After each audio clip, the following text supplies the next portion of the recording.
Listen. Can you hear it? Beneath the holiday noise, the frantic lists, the weight of a year's accumulated hopes and regrets, there's a quieter, more desperate sound. The sound of a mind on the run, chasing validation, fleeing discomfort, wrestling with ghosts of the past and phantoms of the future. We treat December like a finish line we're stumbling toward, exhausted. But what if these final days are not an ending, but a forge?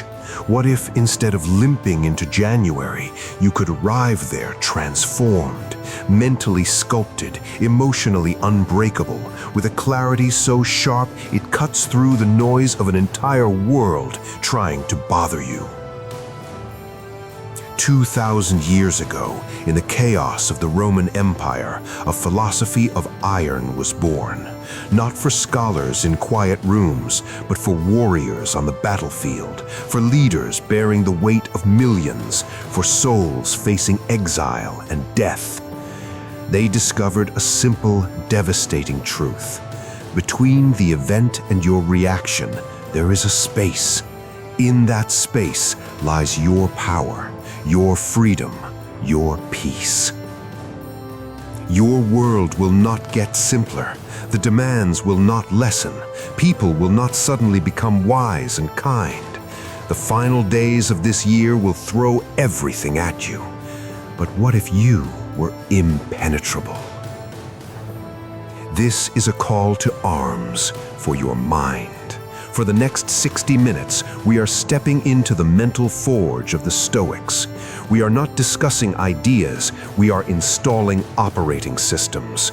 We are taking 5 non-negotiable ancient habits and hammering them into the fabric of your daily life, so that when the clock strikes midnight on December 31st, you won't be making a resolution, you will be embodying a revolution.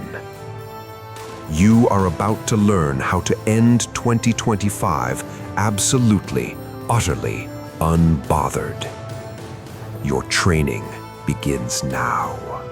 End 2025 unbothered. 5 Stoic habits to master in the final days. The Stoic imperative, reclaiming your inner citadel. Before a single habit, we must lay the cornerstone. We must understand the battlefield, or we will die in the first skirmish. The Stoic law of dichotomy is not a gentle suggestion. It is the bedrock of mental freedom. Some things are up to us, some things are not.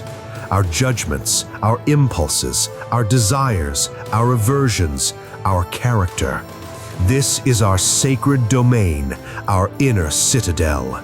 Everything else, the actions of others, our reputation, our possessions, the past, the future, the weather, the economy, traffic, success, failure, these are externals. They are the barbarians at the gate. The entire misery of the modern mind, the anxiety of these final year-end days, stems from a single catastrophic error. We have abandoned the defense of our citadel. We have marched out into the field to fight the barbarians on their terms, in a battle we can never win. We try to control the uncontrollable, and in doing so, we surrender control of the only thing that ever mattered: ourselves. To be unbothered is the state of a garrison that has pulled its soldiers back inside, sealed the gates, and manned the walls. The barbarians still scream outside, they always will, but their noise is just noise. It cannot reach you unless you open the gate and invite them in. Your final mission of 2025 is not to fix the world, it is to fortify your mind. These final days are your live fire exercise.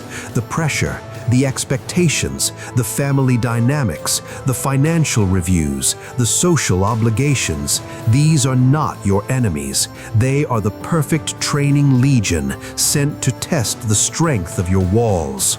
We begin the fortification. Habit 1.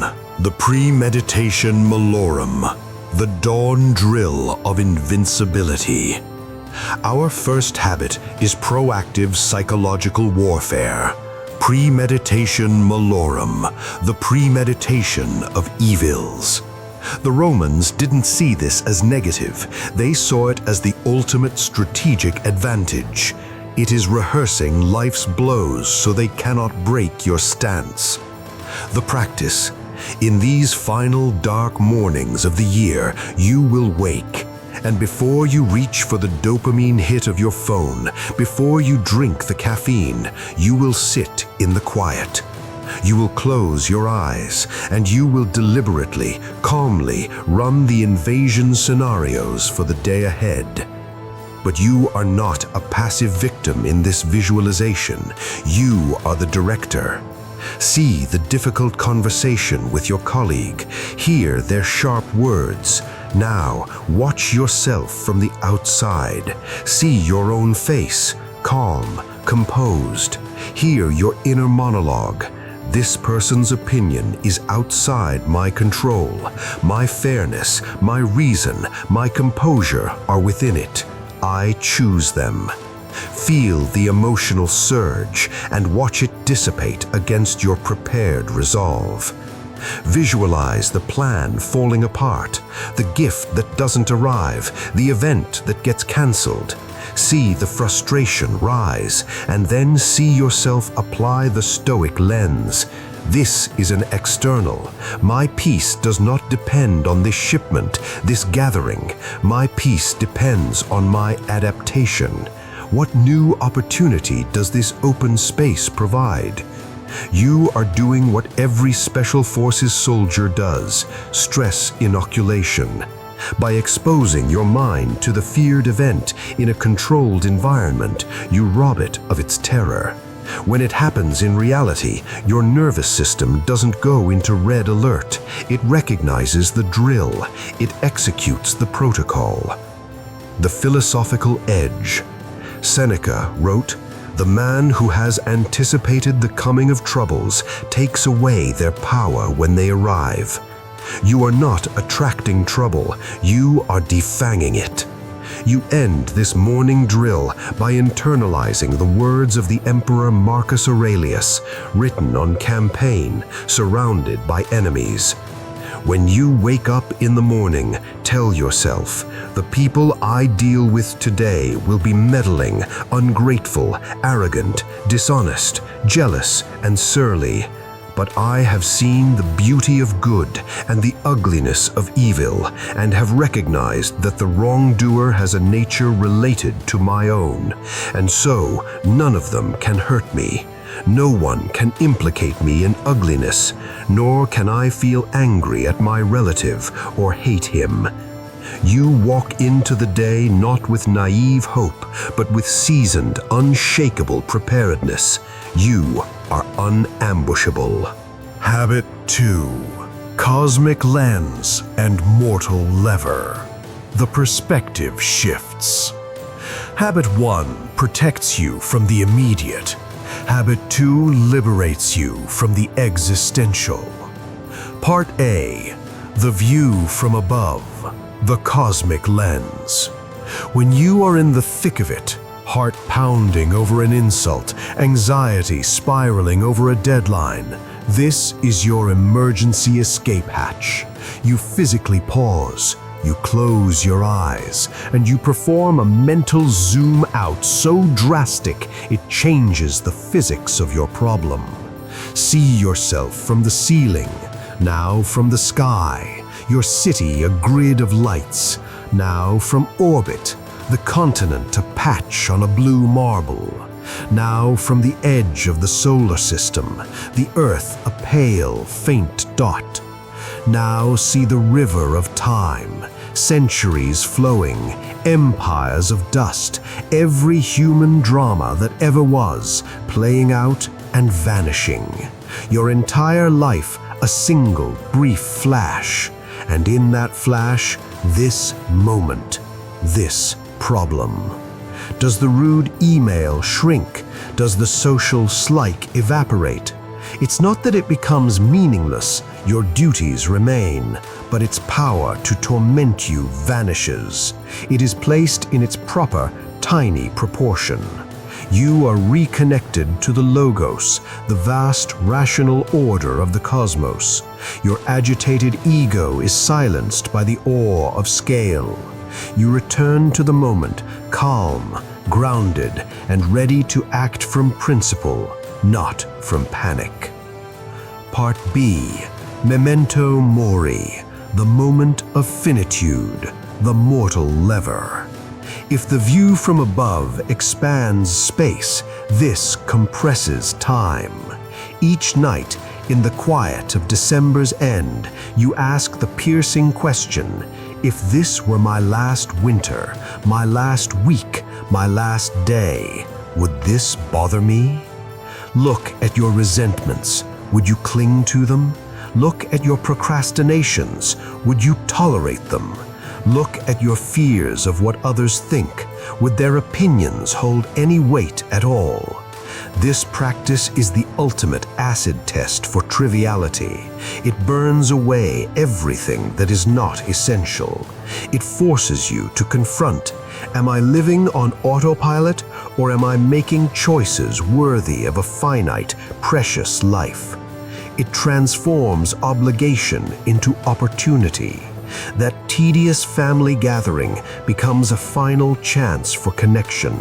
That challenging work project becomes a final expression of your craft.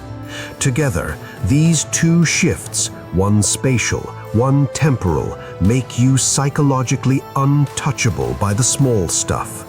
They anchor you in what the Stoics called the vita brevis, the short life, and the magnum mundum, the great world. You operate from a place of profound perspective. Habit 3. The Stoic Journal, the nightly trial of the self. The Stoics were warriors of the written word. Seneca, Epictetus, Marcus Aurelius, their greatest works were often private journals. This is not diary keeping. This is the daily debrief of a mental campaign. In the final days of the year, this is your most sacred ritual. Your journal has 3 strict columns. 1. The audit of control, the day's battle report. Review the day. Where did you mistakenly wage war outside your citadel? I was furious the traffic made me late. Acknowledge, the traffic was external.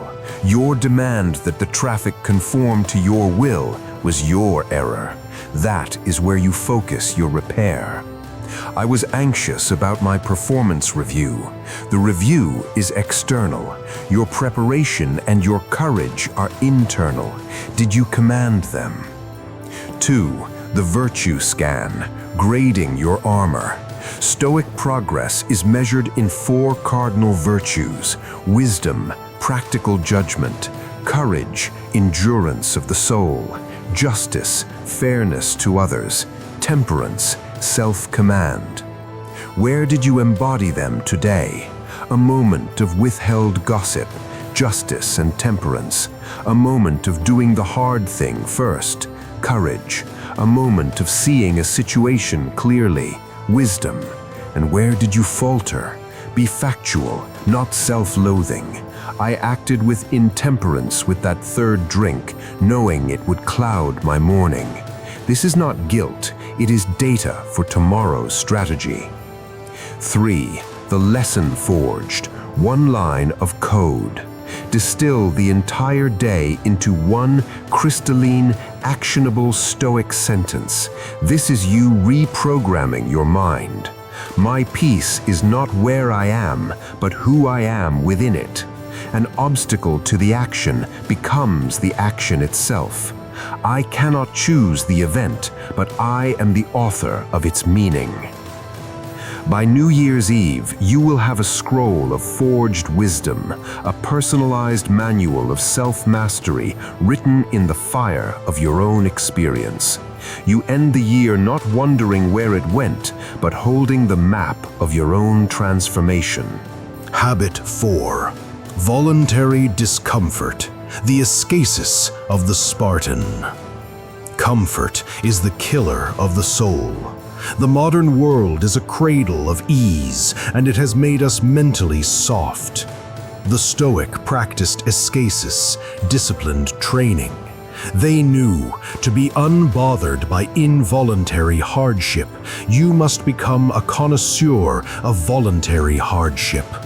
This is not masochism, it is a declaration of sovereignty. In these final days, you will deliberately and systematically choose small, meaningful hardships. Take a cold shower for the full duration. Feel the primal shock, and then feel your mind assert its dominion over the body's scream. Skip a meal.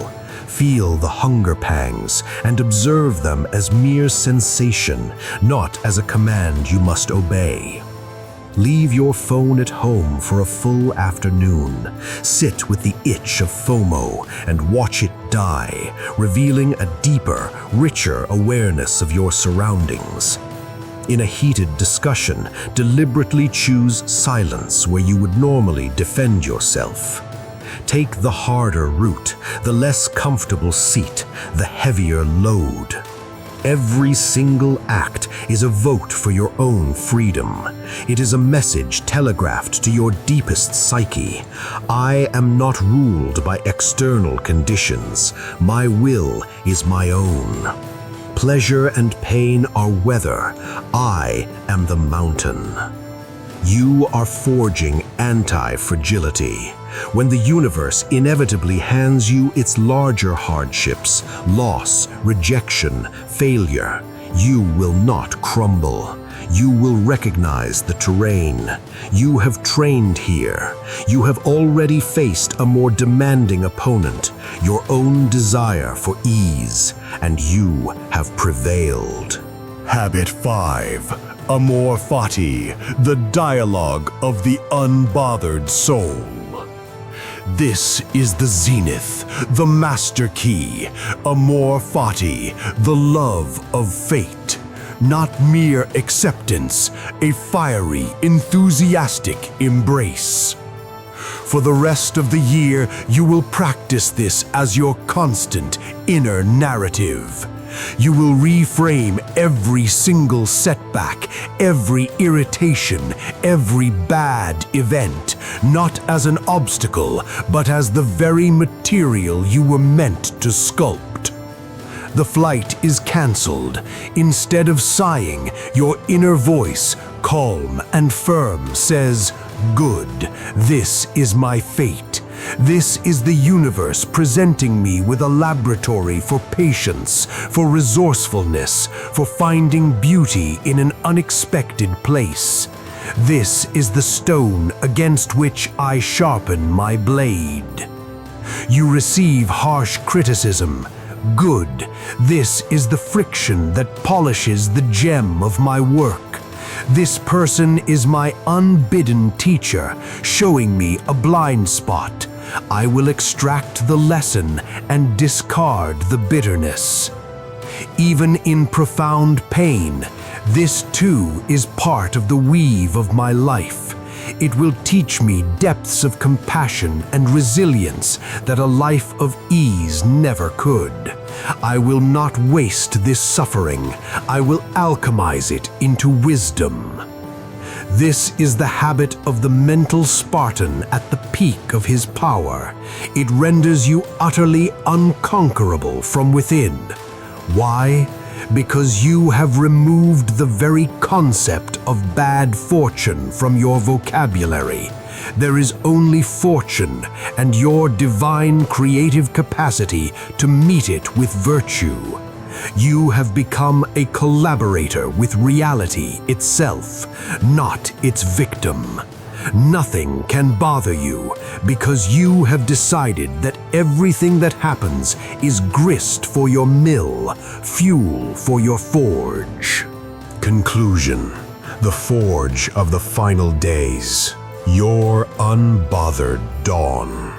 So this is your charge. You have 6 tools: a morning drill of invincibility, a dual lens of cosmic perspective, a nightly trial of honest reckoning, a daily practice of self-imposed hardship, and a continuous dialogue of loving your fate.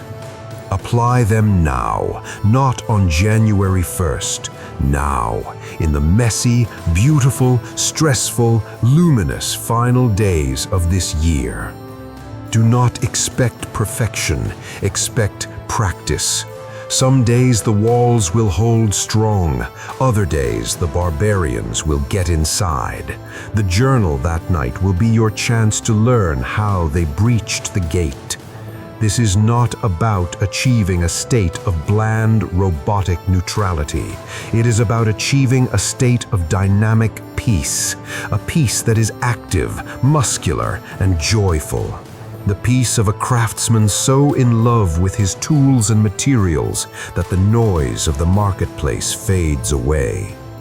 When the final sunset of 2025 arrives, you will not be anxiously waiting for a reset. You will be standing in profound stillness, already reset.